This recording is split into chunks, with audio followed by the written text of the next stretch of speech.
Bon, t'es sûr que c'est le bon coffre ce coup-ci? Oui, oui. On va récupérer le matos et refaire nos vidéos.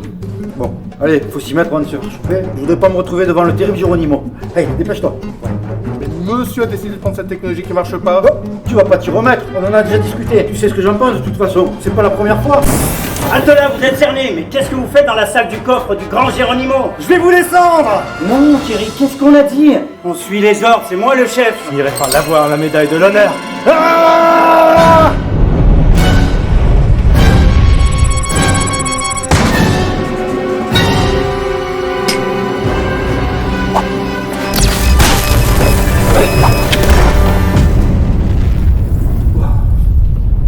J'avais bien que ces cours de pétanque peut servir un jour. Allez, on attaque. T'as tout ce qu'il faut? Oui, du quoi de faire les trous. En moins de 5, c'est fait. Alors, où sont les prises? Comment ça, les prises? T'as pas pris la perceuse sur batterie? Bah non, je pense trouver des prises, c'est plus fiable. C'est toi qui es pas fiable. Ça va pas alors, ça fait mal. Reconnaissance faciale activée. Visage non reconnu. T'as touché un truc? Tu vas complètement défigurer. Mais tu t'arrêtes un petit peu. Aïe! C'est simple. Visage non reconnu. Qu'est-ce que tu fabriques? Tu sais pas où t'entraîner. Validation en cours.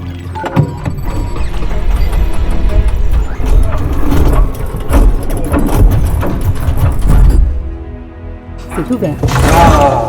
Et voilà le travail. Qu'est-ce que c'est? Des perruques? Des déguisements? Parfait, on va pouvoir rentrer. Mais pourquoi il y a des perruques et des déguisements? On n'est pas venu chercher ça. Il est où notre coffre avec le matériel? Quel matos? Ils sont là, les perruques. On s'en fout des perruques et des déguisements. On est venu chercher notre caméra. C'était pas des perruques? Bon, allez. Ils doivent bien être quelque part. On va aller les chercher. Mais ça va pas être simple de passer inaperçu. Ah non. Moi vivant, jamais.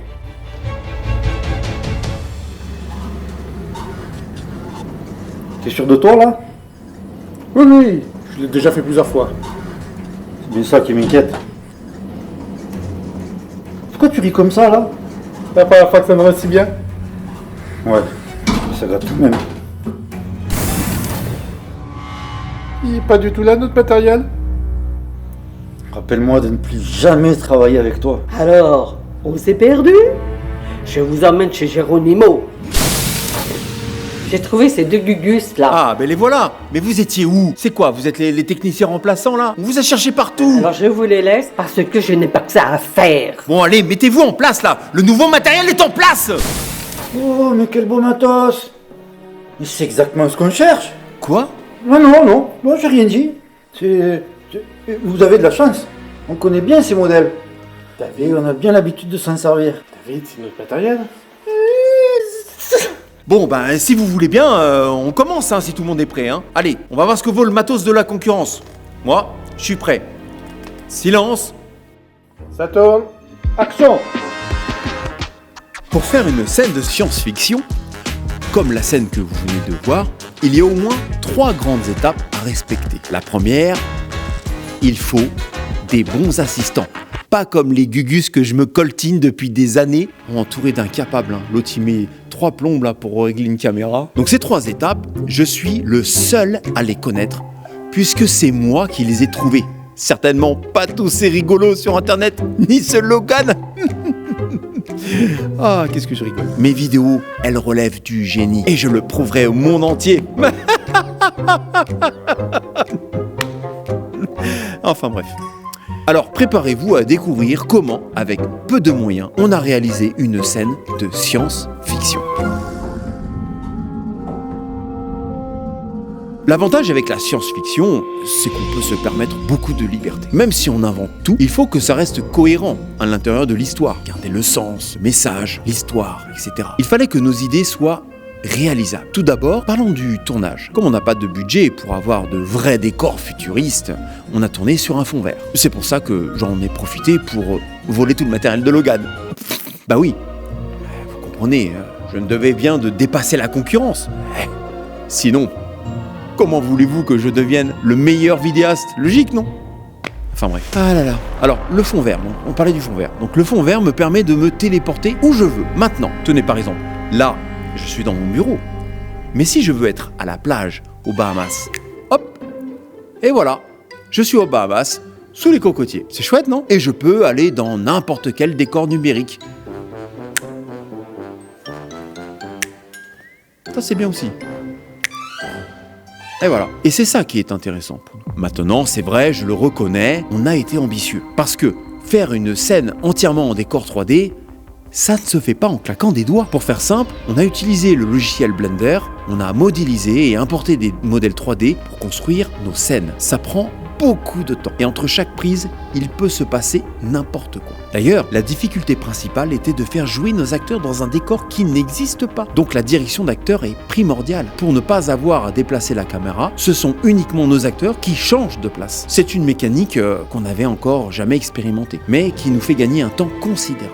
Le plus simple était de s'imaginer des repères avec l'application Shot Designer. Pour se représenter nos scènes, on y place nos caméras, nos acteurs, nos éclairages d'une façon beaucoup plus claire. On a prévu de faire beaucoup de champ contre champ. Et comme ça, on avait déjà une idée générale de la mise en scène. Donc on a fait tout notre possible pour placer différents éclairages sur le plateau qui correspondaient au même éclairage dans le décor 3D pour garder une certaine cohérence dans l'image. On remercie aussi Bobix qui a conçu lui-même nos propres accessoires imprimés en 3D, de la modélisation complète à l'imprimerie, comme cette grenade inspirée de Star Wars ou ce sublime phaser Star Trek. Voilà quelque chose que l'IA n'a pas pu faire, et on en est bien content. Les décors réels, il n'y a que ça de vrai. En bonus, on a acheté des costumes pour rendre l'univers encore plus crédible dès le tournage, avec des méchants très très méchants, enfin, qui ont vraiment l'air de méchants, quoi. Enfin, vous voyez ce que je veux dire. Ça a été un budget, hein. D'ailleurs, abonnez-vous à la chaîne pour qu'on puisse continuer à faire des vidéos comme celle-ci. Votre soutien est très important, surtout pour moi et ma personne. Si, c'est vrai. Au final, la science-fiction, ce n'est pas qu'une question d'argent. Comme on dit en France, on n'a pas de pétrole, mais on a des idées. Et coupé. Bon, c'est bon, c'est dans la boîte, les gars. Mais ils sont où? Ils ont disparu. Et il est où le matos? Et tout le matériel? Mais non! Oh non! Non! Tout le matériel que j'avais soigneusement volé! On peut pas laisser passer ça. J'ai un nouveau plan à mettre en place pour écraser la concurrence. On verra bien qui rira le dernier.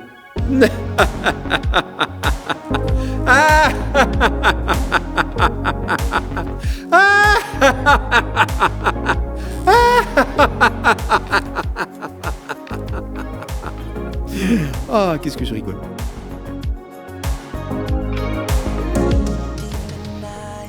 Il est pas du tout là, d'autres matos. Continue, on enchaîne. Rappelle-moi de plus jamais travailler avec toi. Parfait!